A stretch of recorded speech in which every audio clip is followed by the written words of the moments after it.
আমরা যখন আস্তে আস্তে এগুলিকে বিভিন্নভাবে ব্যবহার করার চেষ্টা করেছিলাম এবং অভ্যন্তরীণ রুটে আমাদের যখন নিজস্ব দেশের যোগাযোগ ব্যবস্থা খুব দুর্বল ছিল, এখান থেকে ঢাকা থেকে বগুড়া আসতে ব্রিজের আগে যেভাবে আসতে হতো অনেক সময়, তখন এই জায়গাগুলি খুব ইম্পর্টেন্ট ছিল যাতে এয়ার কানেক্টিভিটি থাকে।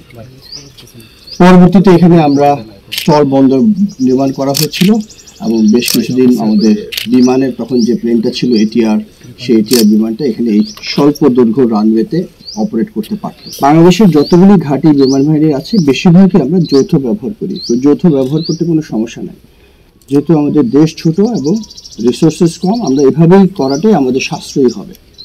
তো সেই হিসাবে আমরা এটাকে ধরে রেখেছি এবং আমরা আছি বলেই আজকে এই এলাকাটা আছে।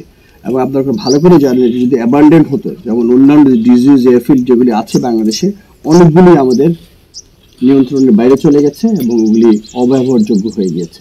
বাট এটা এখনো আল্লাহর রহমতে এটা সম্পূর্ণ সচল একটা বিমানবন্দর এবং রানওয়ে হিসেবে আছে। দৈর্ঘ্য ছোট হতে পারে কিন্তু এটা area wise it is holding good.